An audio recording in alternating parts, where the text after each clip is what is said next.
बिस्मिल्लाहिर्रहमानिर्रहीम। हज़रत वासिफ़ अली वासिफ़ का सब्र के बारे में फरमान है कि सब्र का तसव्वुर दरअसल सिर्फ मजबूरी ही का एहसास नहीं है। सब्र के नाम के साथ ही एक और ज़ात का तसव्वुर वाज़ेह तौर पर सामने आता है कि हम अपनी ज़िंदगी में सब कुछ नहीं कर सकते। हम अपनी ज़िंदगी के मालिक होकर भी मालिक नहीं, हम मुख्तार होकर भी मुख्तार नहीं, हम कुदरत रखने के बावजूद कादर नहीं। हम और हमारी ज़िंदगी हज़ार हा और ज़िंदगियों के दायरे असर में हैं। हम और हमारी ज़िंदगी एक और ज़ात के इरादे के ताबे है और वो ज़ात मुतलक है। इसका अमर गालिब है, वो जो चाहता है करता है।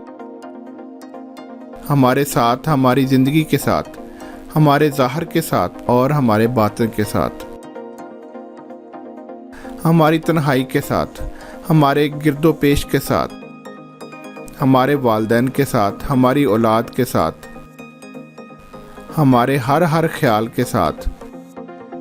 और वो ज़ात चाहे तो हमारे मर्तबे अज़ाब बना दे, चाहे तो हमारी गरीबी और गरीबुल वतनी को सरफराजियाँ अता कर दे। वो ज़ात यतीमों को पैगंबर बना दे और चाहे तो मस्कीनों को ममलकत अता कर दे। इस ज़ात का अमर और अमल अटल है। इसके फ़ैसले आखिरी हैं, इसके हुक्म के ताबे हैं। इंसान की खुशियाँ, इंसान के गम, इंसान की ज़िंदगी, इंसान की मौत, इंसान की मोहब्बत, इंसान के खौफ, इंसान के जज्बात व एहसासात। वही ज़ात है जो इंसान को बार बार हुक्म फरमाती है कि सब्र करो, यानी अपनी ज़िंदगी में मेरे हुक्म से पैदा होने वाले हाल को समझने से पहले तस्लीम कर लो। जो समझ में न आ सके इस पर सब्र करो और जो समझ में आए इस पर मज़ीद गौर करो। सब्र की मंजिल एक मुश्किल मंजिल है। फ़क्र में एक बुलंद मकाम है सब्र का, वो सब्र करने वालों के साथ है। अजब बात है कि वो तकलीफ़ दूर नहीं करता और बर्दाश्त करने वालों के साथ रहता है। और तकलीफ़ भेजने वाला भी खुद ही। बस यही इंसानी अज़मत का राज है। इंसान की तस्लीम व रज़ा का रोशन बाब, इंसान की इंसानियत का अरफा मकाम कि वो समझ ले कि तकलीफ़ देने वाला ही राहत जाँ है। ये ज़िंदगी इसकी दी हुई, इसके हुक्म की मुंतज़र है। वजूद इसका बनाया हुआ है, इसके अमर के ताबे है। वो सितम करे तो सितम ही करम है, वो तकलीफ़ भेजे तो यही राहत है। वो ज़ात हमारे जिस्म को अज़ियत से गुजारे तो भी ये उनका एहसान है।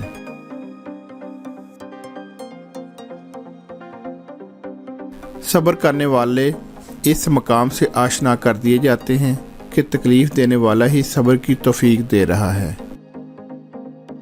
इस मकाम पर सब्र ही शुक्र का दर्जा इख्तियार कर लेता है। यही वजह है कि उसके मुकर्रब अज़ियत से तो गुज़रते हैं लेकिन बेदारी से कभी नहीं गुज़रे।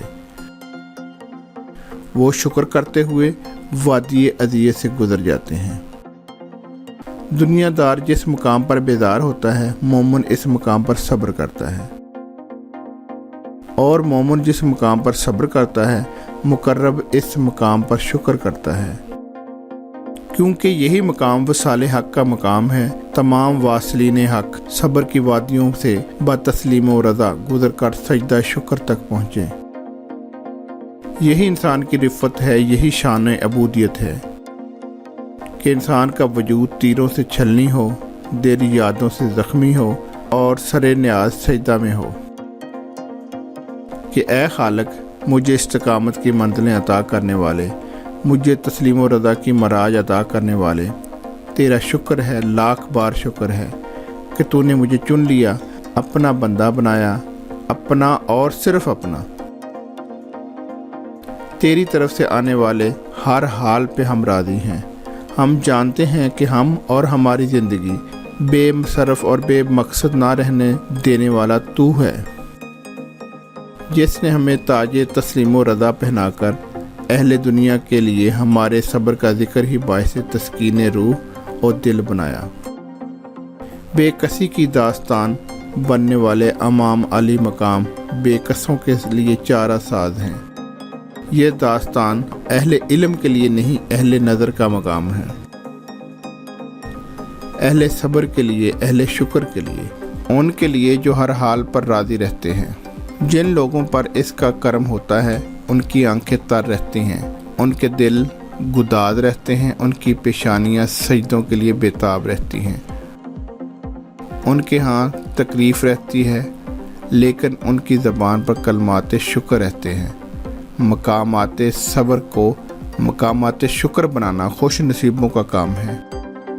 ایسی خوش نصیبی کے زمین والے ان کی تکالیف پر اظہار غم کریں اور آسمان والے ان پر سلام بھیجیں۔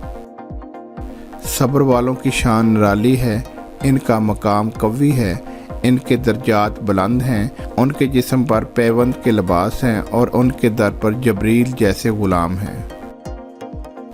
اللہ صبر کرنے والوں کے ساتھ ہے، ہمیشہ سے ہمیشہ کے لیے۔